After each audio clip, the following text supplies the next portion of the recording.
Vamos lá, pessoal. Boa tarde, muito prazer. Meu nome é Arthur Damasceno. Imenso prazer estar aqui com vocês trabalhando Direito Constitucional. E a nossa intenção hoje vai ser esgotar um tema que vem sendo muito cobrado durante todo esse ano. Tá? CESP trabalhou demais.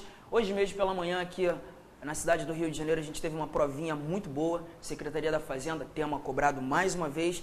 A gente vai falar sobre decretos autônomos. Uma das competências que a gente encontra lá no artigo 84 da Constituição, competência do Presidente da República.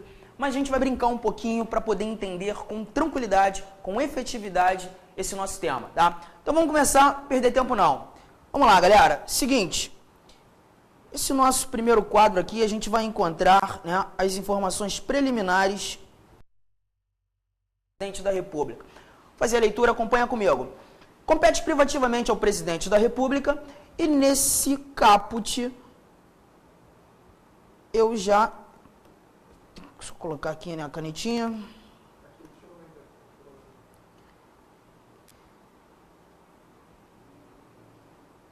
Beleza, o slide.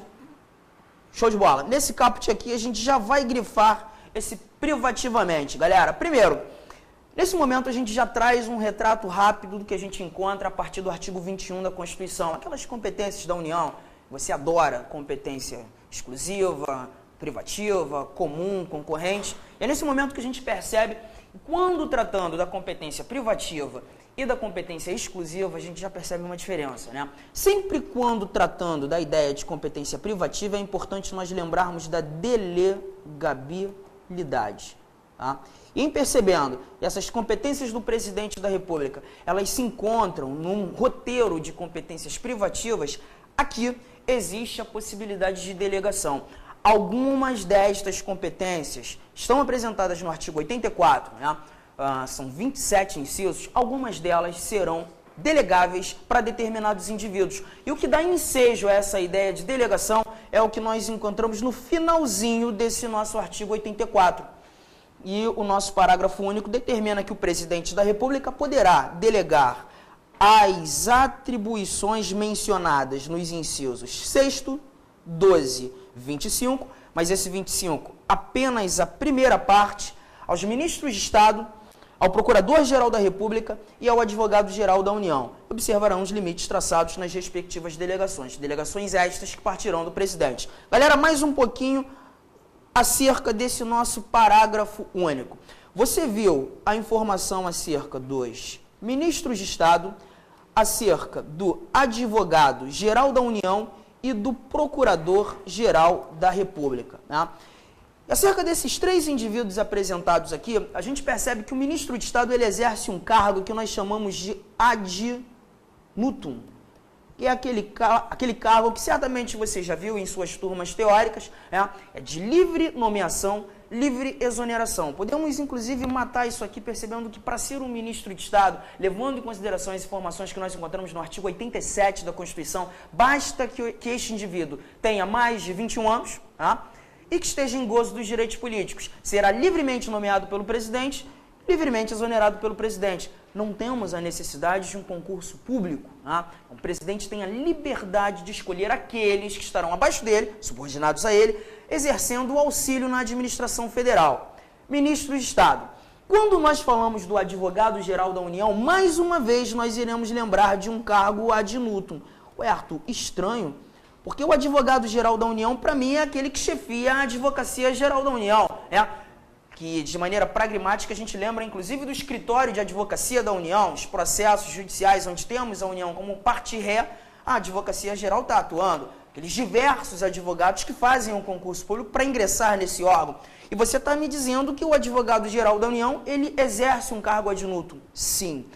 Por mais que nós estejamos falando de um órgão, tá? E nós temos membros concursados, o Advogado-Geral da União ele pode ser livremente escolhido pelo Presidente da República. Não necessário ser o Advogado-Geral da União um membro efetivo da advocacia. O Presidente tem total liberdade para nomear, total liberdade para exonerar. Beleza?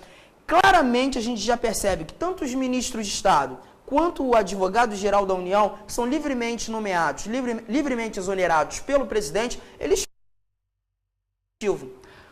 O grande problema é perceber esse último indivíduo aqui que recebe delegação do presidente, Procurador-Geral da República. E vou dizer, e esse camarada é o chefe do Ministério Público da União. Tá? Muita discussão nesse momento.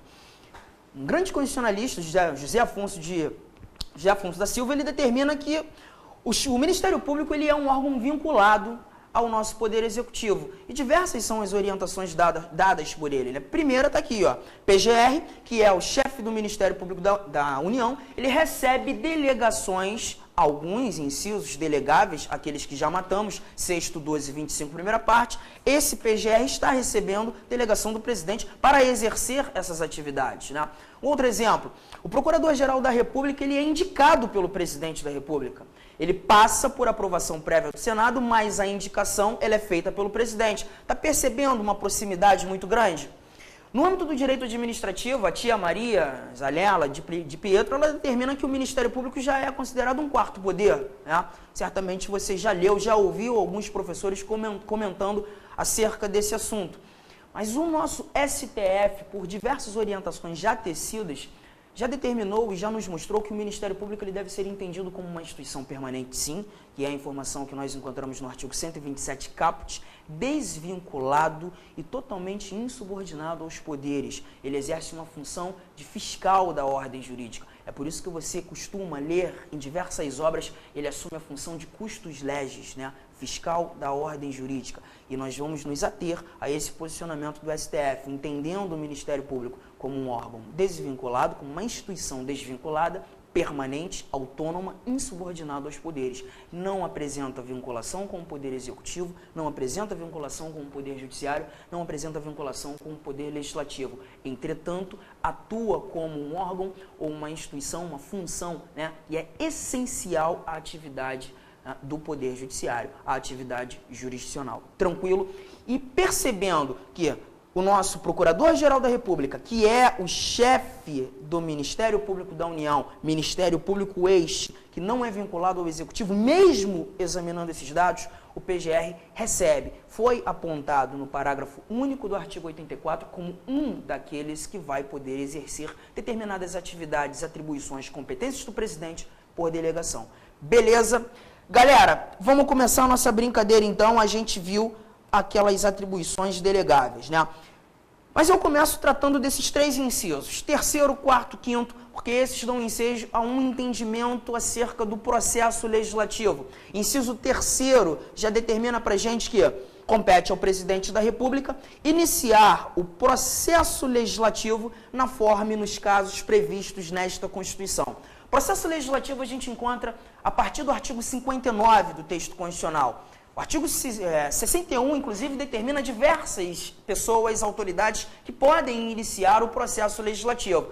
É pensar no Congresso Nacional, né? Será que os nossos deputados federais têm a possibilidade de apresentar projetos de lei de sua autoria? Claro, são deputados, são parlamentares, trabalham na esfera legislativa. Da mesma forma, os nossos senadores e diversos outros indivíduos apontados, né? Órgãos, Supremo Tribunal Federal, Tribunais Superiores, Procurador-Geral da República, os cidadãos, quando tratando da iniciativa popular, e o mais importante nesse momento, já que estamos falando de competências do presidente, o próprio presidente, e esse roteiro a gente percebe aqui nesse momento, né? Quando falando, inciso 3º, o presidente tem a capacidade de iniciar o processo legislativo na forma e nos casos previstos nesta Constituição. Galera, vamos embora. Deixa eu usar aqui uma telinha em branco só para a gente brincar um pouquinho. Sei que o presidente da República terá a capacidade de apresentar um projeto de lei ao nosso Congresso Nacional. Está aqui o Congresso Nacional, a arquitetura de Oscar Niemeyer, nos mostrando de um lado a Câmara dos Deputados, do outro o Senado Federal. Quando o presidente apresenta o seu projeto, casa iniciadora, presidente apresentando o projeto, sempre será a Câmara dos Deputados. E aí eu te faço aquela perguntinha rápida que vocês devem estar pensando. Quando o projeto do presidente chega à Câmara, será que a Câmara tem a capacidade de alterar esse processo no momento da deliberação? Tem. Tá? Deliberação que vai acontecer na Câmara, alterações eventualmente acontecendo, aprovação rolando na Câmara dos Deputados, o projeto será enviado ao nosso Senado Federal. O Senado Federal, da mesma forma, terá a possibilidade de em, deliberando acerca do assunto tratado no projeto, alterar determinadas informações. Alterações que também retornam à Câmara, merecendo ali a aprovação da Câmara dos Deputados. Eu não vou me ater muito no processo legislativo. Todas essas informações nós encontramos a partir do artigo 64, né? Uma íntegra de apresentação de projetos de lei do presidente da República, a urgência que o presidente pode pedir, exigindo ou apresentando, determinando melhor, 45 dias para a Câmara, 45 dias para o Senado, esse retorno, 10 dias para o exame da Câmara. O importante é perceber que, depois de todo esse trâmite, projeto de lei do presidente sendo aprovado na Câmara, no Senado, esse projeto ele vai retornar ao presidente da República. E a gente começa a brincar agora de maneira mais clara. Perceba, o presidente apresentou um projeto original que pode ter sido modificado na Câmara dos Deputados, com a sua eventual aprovação enviado para o Senado Federal, mais algumas alterações, e depois de todo o trabalho do Poder Legislativo, o projeto agora aprovado é enviado para o presidente. É nesse momento que a gente precisa voltar para a listagem de competências e perceber o que diz o nosso inciso 4º. No terceiro, nós percebemos o presidente iniciando o processo legislativo, apresentando o projeto de lei. No inciso 4º, a gente já percebe, primeira palavrinha, que o presidente tem a capacidade de sancionar o projeto. Vou voltar para o meu quadro, para o meu desenho. O presidente agora recebeu o projeto aprovado, ele tem a possibilidade de dar a sanção. Galera, mas muito cuidado. O presidente da República ele não é obrigado a sancionar o projeto. Em percebendo que o seu projeto foi alterado, perdendo aquele prisma inicial dos dados apresentados no projeto original, o nosso inciso 6º determina também que no lugar da sanção, melhor, 5º, né? Determina também que no lugar da sanção o presidente pode vetar projetos de lei, seja um veto total, seja um veto parcial. Galera, olha para cá. O presidente percebeu que as alterações elas ultrapassaram um determinado limite, enfim, na íntegra, as informações que foram apresentadas no seu projeto. Não trouxe a sanção, trouxe o veto. Aqui eu complemento. O presidente da República só pode vetar utilizando duas motivações, tá? Primeira motivação, contrariedade ao interesse público. Artigo 66 nos mostra isso. Segunda motivação, a inconstitucionalidade. Duas motivações que vão certamente fundamentar o veto do presidente da República nesse momento. Beleza? Vamos caminhar agora os passos normais, olhando para a sanção, mais uma vez olhando para o nosso inciso 4º. As duas primeiras atividades já estão aqui, a sanção e o veto. Vou voltar para a sanção. O inciso 4º diz que o presidente vai sancionar, promulgar e fazer publicar as leis, bem como expedir decretos e regulamentos para sua fiel execução. Beleza. Primeira bolinha, né? O presidente sancionou, o presidente aqueceu, verbo apresentado lá no nosso artigo de número 66, o presidente está concordando com todas as alterações e aprovações que aconteceram tanto na Câmara quanto no Senado Federal. A sanção merece, sim, que a sociedade tome conhecimento que daqui a pouquinho, em momento posterior, nós teremos uma alteração dessa ordem jurídica. Uma nova lei, um novo ato legislativo será introduzido à nossa ordem jurídica. E o atestado à sociedade de alteração da ordem jurídica tem por nome o que chamamos de promulgação, a segunda atividade apresentada no nosso inciso 4º. O presidente sanciona, o presidente concorda, o presidente promulga, o presidente atesta, mas os efeitos dessa lei à sociedade, à administração, só tomarão realmente efetividade a partir do momento da chamada apagar isso aqui, ó. Publicação.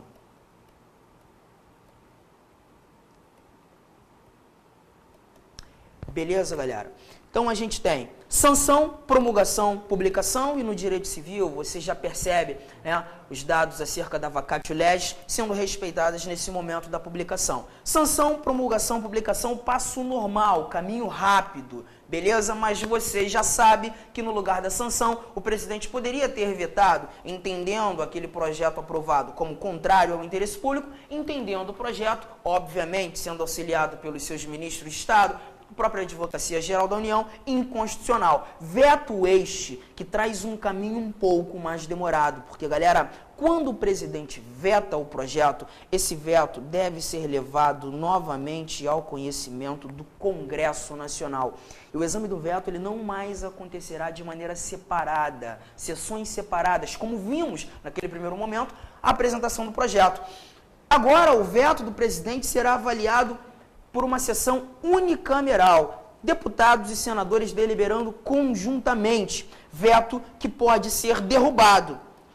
A rejeição do veto pode acontecer exigindo apenas a maioria absoluta do nosso Congresso Nacional. E aqui entra um detalhe importante que muitos concurseiros dão mole nesse momento. Eu preciso avaliar esses caminhos para responder isso com muita facilidade. Perceba, o presidente não sancionou, o presidente vetou, fundamentou seu veto usando uma dessas motivações, ou a contrariedade de interesse público, ou a inconstitucionalidade. O veto foi enviado ao Congresso Nacional, o Congresso Nacional, avaliando esse veto, buscou rejeitá-lo por maioria absoluta. Agora esse veto deve ser mais uma vez levado ao conhecimento do presidente. Um veto que foi rejeitado. Minha pergunta é muito simples. A rejeição do veto pelo Congresso Nacional, nesse momento, faz com que o Congresso Nacional envie esse veto rejeitado ao presidente para qual passo, galera? Muita gente vai lembrar da sanção, mas eu já vou te mostrar o seguinte. Quando o presidente vetou, era o momento que ele poderia ter sancionado. Então, se agora o veto foi levado ao conhecimento do Congresso Nacional e esse veto foi rejeitado, o veto rejeitado volta ao presidente para a fase da promulgação. Importante dizer, nós não estamos falando e não vamos, minha intenção não é exaurir as informações acerca do processo legislativo, mas a fase constitutiva do processo legislativo, ela dá fim com a sanção ou com o veto. Em momento posterior ao veto dado, veto este rejeitado e levado novamente ao conhecimento do presidente, o presidente da República nada mais pode fazer agora. O presidente da República ele vai agora iniciar uma terceira fase, é a fase complementar. É apenas atestar à sociedade que a ordem jurídica será modificada pela promulgação e, em momento posterior, tornar o ato legislativo público, com a publicação lá no nosso Diário Oficial. Galera, o veto rejeitado leva o projeto de lei ao presidente da República para a promulgação. Tá claro isso, galera? E aí a gente percebe que todo esse cenário já tratado por nós, ele nos mostra que, levando em consideração determinados assuntos, já te digo, artigo 61, parágrafo 1º, determinados assuntos eles são de competência exclusiva do presidente, como, por exemplo, se a intenção é criar um novo órgão na administração direta ou autarquia, né, a gente já vai perceber que esse assunto só pode ser iniciado pelo presidente, mexer, efetivo, né, soldo, forças armadas, só o presidente. Parágrafo 1º, artigo 61 nos mostra determinados assuntos que só o presidente faz. Galera, presta atenção, estou dizendo agora que o presidente tem a intenção de criar um novo órgão, tem a intenção de criar um novo cargo, tem a intenção de extinguir um órgão. Ele pode fazer isso? Pode. Atividade que só pode ser feita por ele, artigo 61, parágrafo 1º, e vai fazer isto mediante a apresentação de um projeto de lei à Câmara dos Deputados, dando início a todo esse caminho de processo legislativo que nós mostramos aqui. Tudo bem, pessoal? Ó, o que eu mostrei para você, então, foi o seguinte. Voltando aqui aos nossos incisos já lidos. O presidente da República, inciso 3º, inicia processo legislativo na forma e nos casos previstos nesta Constituição, dados que nós encontramos a partir do artigo 59. Inciso 4º, vai sancionar, promulgar, fazer publicar as leis, bem como expedir decretos e regulamentos para sua fiel execução, aquele chamado decreto regulamentar, e vai apresentar apenas diretrizes, a melhor aplicabilidade da lei, ou melhor, né, ou vetar projetos de lei, veto este que pode ser total ou parcial. O veto pode atingir apenas artigo, ou a linha, ou parágrafo, ou inciso, não necessariamente todo o projeto. Tranquilo, galera, esse passo está bonito, mas o mais importante para a gente é chegar aqui no inciso 6º para falar do decreto autônomo. Esse assunto merece muito cuidado. Galera, inciso 6º, Primeiro inciso, primeira atribuição delegável. Então a gente já está percebendo que o presidente da República pode delegar a edição de decreto autônomo aos ministros de Estado, ao advogado-geral da União, ao procurador-geral da República. E o inciso 6 nos mostra o seguinte: dispor mediante decreto sobre a linha A, a organização e funcionamento da administração federal, quando não implicar aumento de despesa, nem a criação ou extinção de órgão público. Segunda linha, a linha B, quando a intenção for extinguir função ou cargo público, apenas quando eles se apresentam vagos. Galera, esse nosso decreto autônomo, você já está percebendo na leitura, ele foi introduzido por emenda constitucional, emenda de número 32/2001. E a intenção é gerar celeridade na organização e no funcionamento da administração federal. A gente já percebeu, né, aquele desenho do processo legislativo, se a intenção do presidente for criar um órgão, for extinguir um órgão, for criar um cargo, ele tem essa competência exclusiva de apresentar um projeto de lei ao conhecimento do nosso Congresso Nacional, e o processo legislativo, que em regra geral é demorado. Primeiro a apreciação da Câmara, depois a apreciação do Senado, podendo voltar para a Câmara, depois voltando a presidente, sanção, promulgação, publicação, ou se porventura rolar veto, ainda volta para o... Enfim, aquela verdadeira loucura, algo que pode demorar absurdamente. Mas nesse momento nós estamos levando em consideração um ato do Poder Executivo que tem a capacidade de substituir a lei, mas para assuntos específicos, apenas no que foi tratado na nossa linha A, apenas no que foi tratado na linha B. Arthur, me dê exemplos. Vamos embora, vamos colocar alguns exemplos importantes aqui. Olha aqui, ó. Primeiro, um exemplo do processo, né? Vamos imaginar que a dona Dilma tem a intenção agora de criar o Ministério do Concurso Público, tá?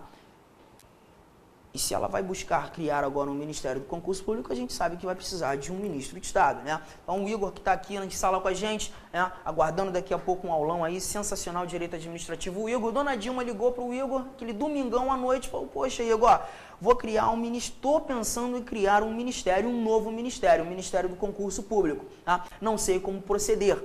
O Igor, direito administrativo, já vai mostrar para ela: olha, dona Dilma, se a intenção é criar um novo órgão, certamente esse novo órgão vai acarretar despesas à administração pública. E para despesa, eu preciso de previsão, eu preciso de lei. Então, a senhora vai ter que levar ao conhecimento do Congresso Nacional um projeto de lei na intenção de criar esse ministério, tá? E em percebendo o ministério criado, dona Dilma contratando o Igor como novo ministro de Estado, ele vai ter o seu subsídio, vai ter uma remuneração. Está vendo o gasto? Está percebendo o prejuízo? Então eu sei que todos esses dados que exercem, que determinam gastos, previsão de gastos, aumentos de despesas, nós teremos a necessidade de projeto de lei. Nós teremos a necessidade da participação da Câmara, do Senado, aprovando a intenção, voltando ao presidente para sanção, promulgação, publicação. Tranquilo, galera? Mas agora eu vou mudar o exemplo completamente. Vou falar ainda de órgãos, tá? Mas agora num caminho bem diferenciado. Olha aqui, ó. Vamos imaginar que o Igor não vai se tornar ministro do concurso público. Ele já é um ministro de Estado, tá? Ele é o ministro da Fazenda. E aí ele liga para dona Dilma no domingo à noite, nervoso pra caramba, diz para ela: dona Dilma, tô sem saber o que fazer, porque, olha, as nossas atribuições estão enormes, muita coisa, e está aqui nas nossas costas. A gente precisa de mais servidores, precisamos de um novo concurso público. A gente não está dando conta. E aí a dona Dilma já vira para ele e fala o seguinte: poxa, Igor, olha só, mas tu está vendo a situação do Brasil, não temos condições de um novo concurso público, não dá para contratar, não dá para termos mais servidores. E aí o Igor diz para ela o seguinte: dona Dilma, então vamos fazer o seguinte, do outro lado, lá na administração indireta, a gente tem aquela galerinha lá do Banco Central.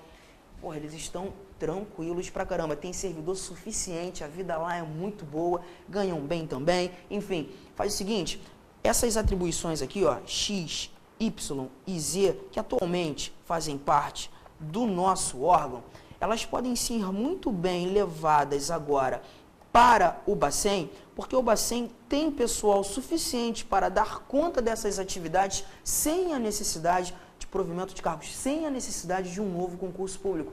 Olha aqui, dona Dilma, estou dizendo para você que a gente pode arrumar a nossa casa, fazer com que o Ministério da Fazenda trabalhe muito melhor sem aumentar gasto, sem gerar despesa alguma. Tá percebendo, dona Dilma? Ela achei legal, dá para fazer isso. Então, peraí, Igor, você já está me dando esse bizu, esse caminho? Vou levar um projeto de lei ao conhecimento do Congresso Nacional. Aí o Igor vai dar aquela estalada na cabeça e vai falar assim, dona Dilma, você não precisa de projeto de lei, porque se a tua intenção for apresentar um projeto de lei ao Congresso Nacional, vai demorar horrores. Olha o que diz o inciso 6º para você, dona Dilma. Olha aqui, ó, como é que fica muito mais fácil. Ó, deixa eu voltar aqui, ó. Olha aqui, ó. Dispor mediante decreto, e esse decreto autônomo, letra A, quando a intenção for mexer na organização, no funcionamento da administração federal, mas a intenção for a de não aumentar despesa, não implicar nenhum tipo de aumento. Galera, transferir determinadas atribuições que até então fazem parte do Ministério da Fazenda ao Banco Central, da administração direta para a administração indireta, vai aumentar algum tipo de despesa? Vou ter a necessidade de novos servidores? Não vou. Vou arrumar a casa apenas? Preciso encher o saco do Congresso Nacional com projeto de lei? Não precisa. A linha A já está mostrando que a dona Dilma pode fazer isso por decreto autônomo. Um decreto que vai trazer novidade jurídica, ou seja, tem força normativa substituindo a lei.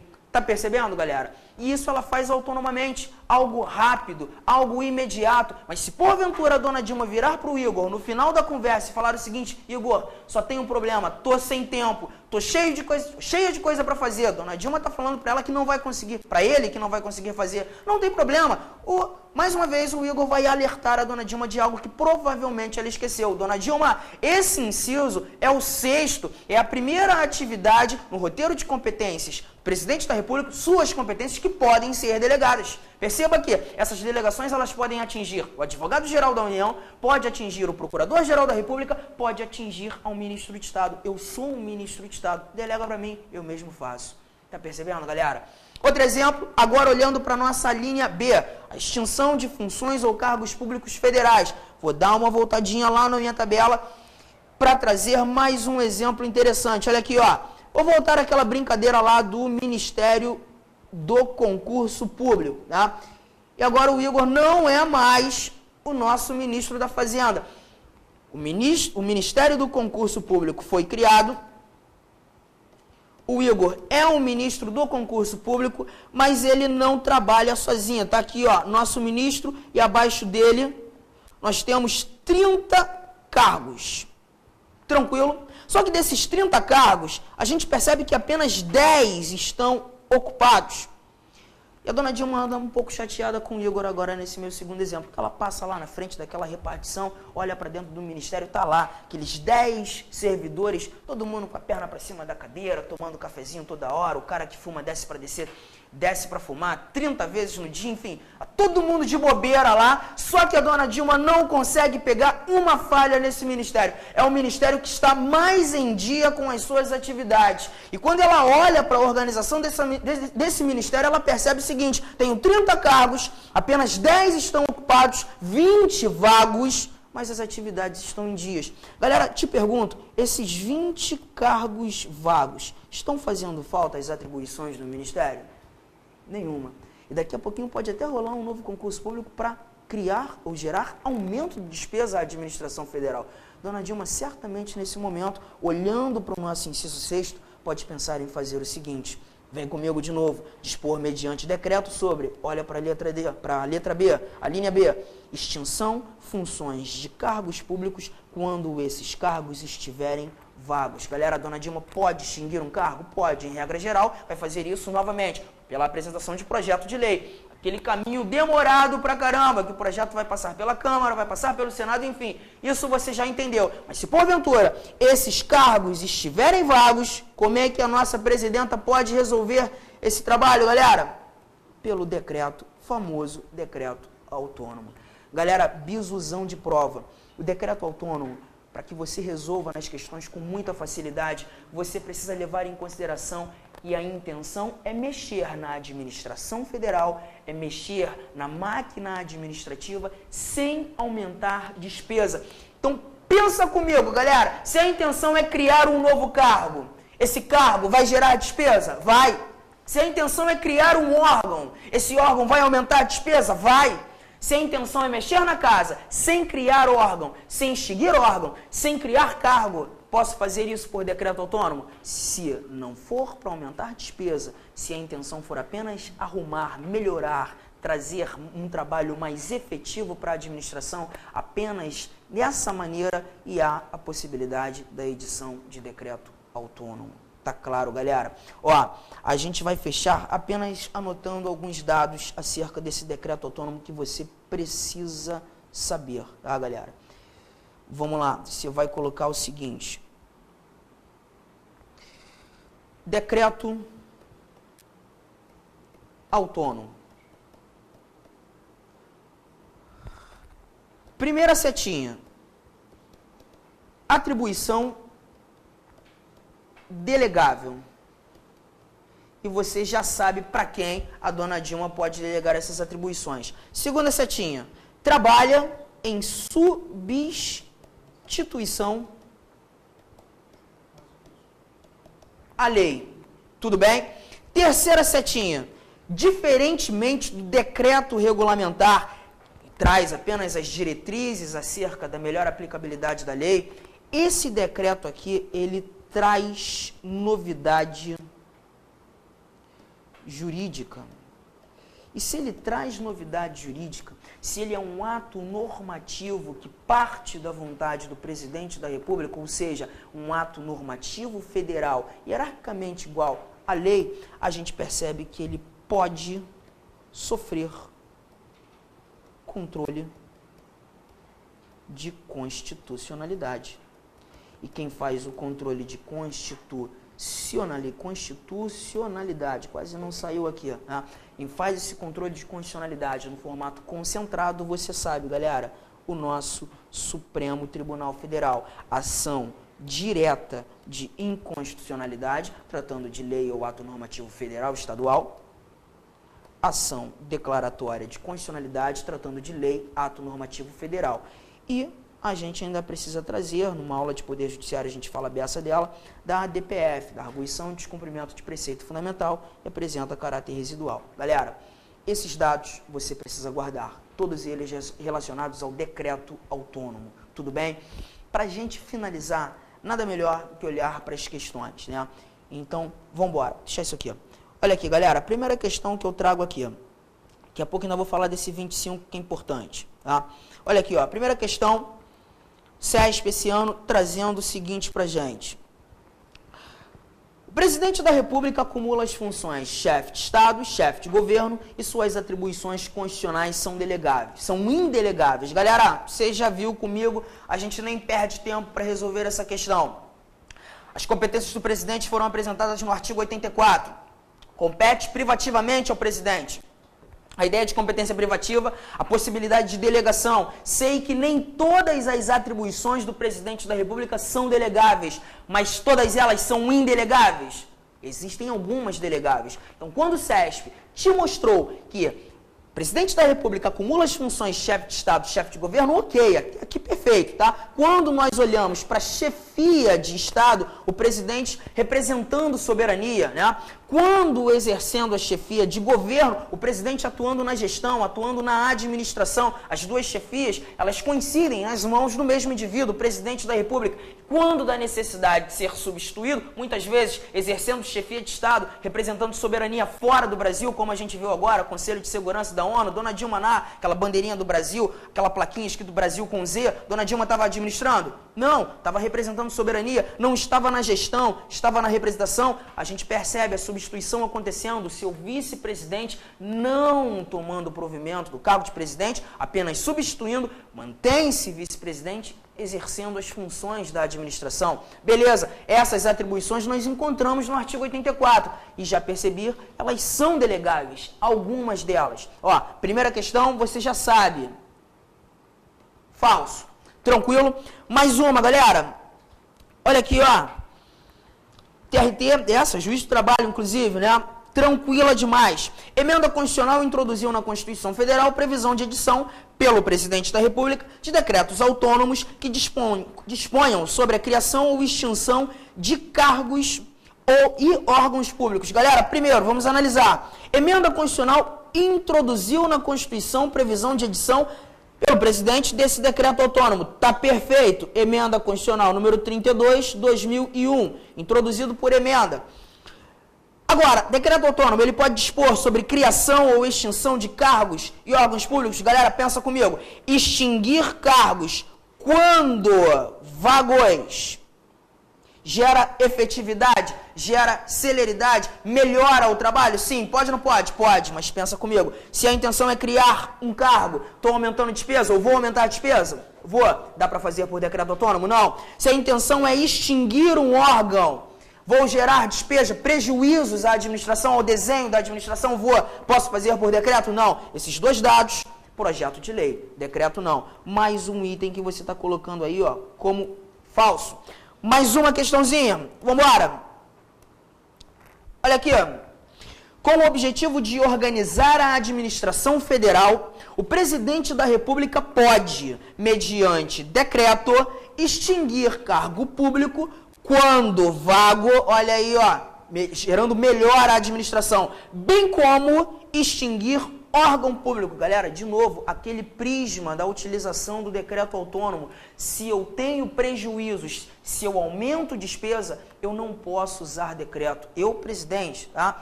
Perceba, quando a intenção foi aqui, no primeiro momento, nossa questão, extinguir um cargo público por ele estar sendo apresentado como vago, legal, estou melhorando a administração. Mas quando nos mostrou a ideia de extinguir um órgão, é prejuízo. Vou gerar prejuízos ao desenho da administração. Não dá para fazer por decreto. Nosso item também falso.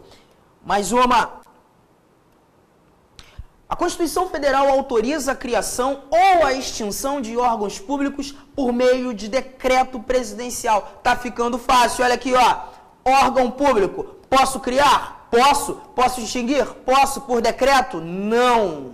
Posso por projeto de lei, apresentação, projeto de lei, Congresso Nacional, todo aquele processo legislativo. Galera, mais um dado falso. Tá percebendo mais uma vez a ideia do prejuízo? Tá percebendo mais uma vez? Então, olha aqui, galera, é sempre esse prisma que você vai levar para a tua prova.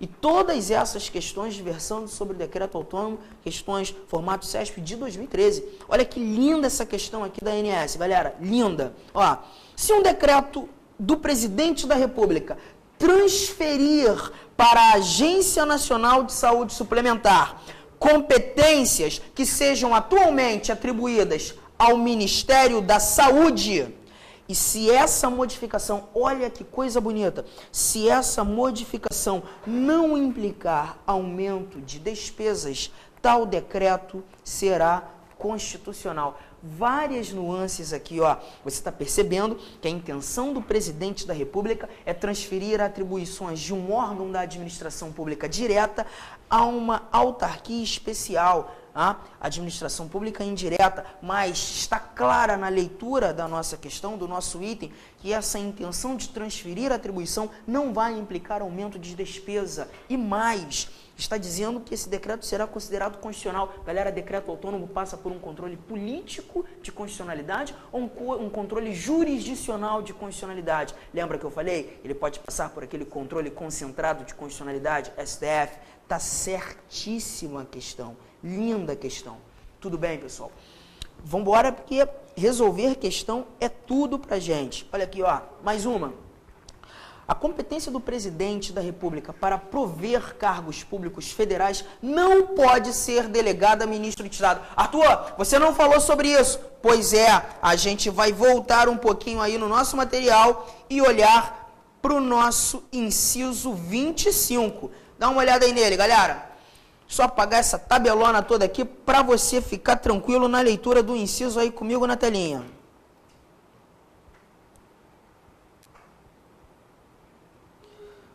Olha aqui, ó.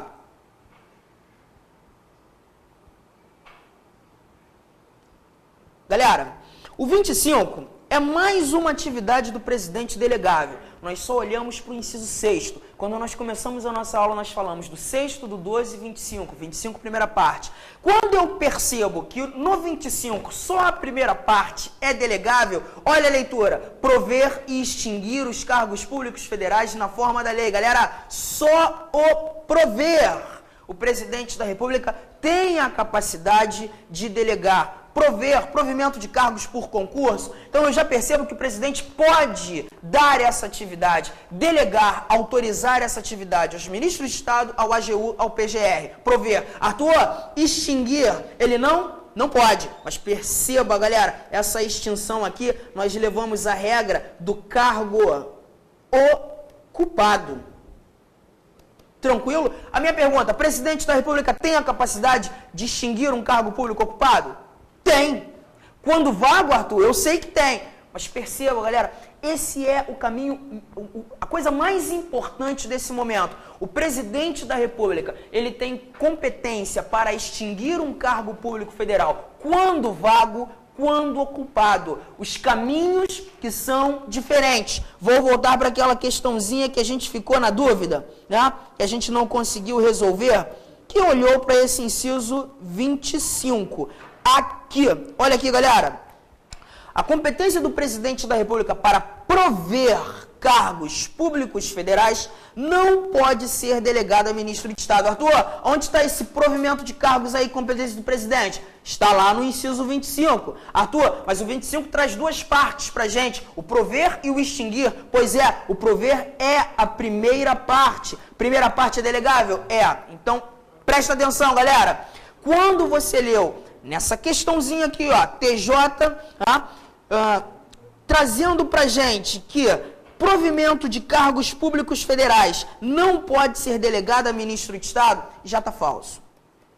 Mas eu preciso que você resolva todo e qualquer conflito nessa relaçãozinha aí de extinguir cargo, né? Que olhando para o nosso inciso 25 é a segunda parte. Galera, essa tabelinha você precisa ter no teu caderno, no teu material de estudo. Presta atenção. Extinção de cargo ou de cargos públicos. Essa competência é de quem, galera? Presidente da República. Tá? Agora, você precisa lembrar que o presidente da República ele pode extinguir os cargos quando vagos, quando ocupados. Tranquilo? Pessoal, quando o cargo público está vago, o presidente pode extinguir, mas a minha pergunta é a seguinte, pelo caminho rápido ou pelo caminho demorado? Está ajudando a melhorar a administração? Sim, Arthur. Então o caminho é rápido. O caminho rápido, lembro do quê, pessoal? Lembro do decreto autônomo.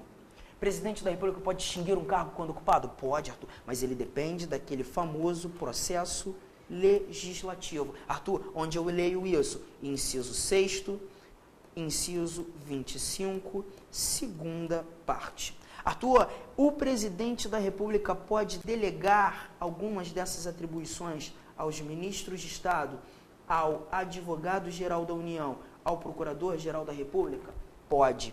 Pode qual? Lembre-se que o 6º, decreto autônomo, primeira atividade delegada, quando o cargo público se apresenta como vago, o presidente pode delegar essa atividade a estes indivíduos aqui, ó, e vai fazer também pelo mesmo caminho rápido, pelo decreto autônomo. Arthur, mas se o cargo está ocupado, o presidente pode extinguir? Pode. Decreto autônomo, não. O caminho é demorado. Esse caminho demorado está onde? 25, segunda parte. 25, segunda parte, galera, não é a parte delegável. Então, eu sei que se ele estiver ocupado, o presidente não tem a capacidade de delegar.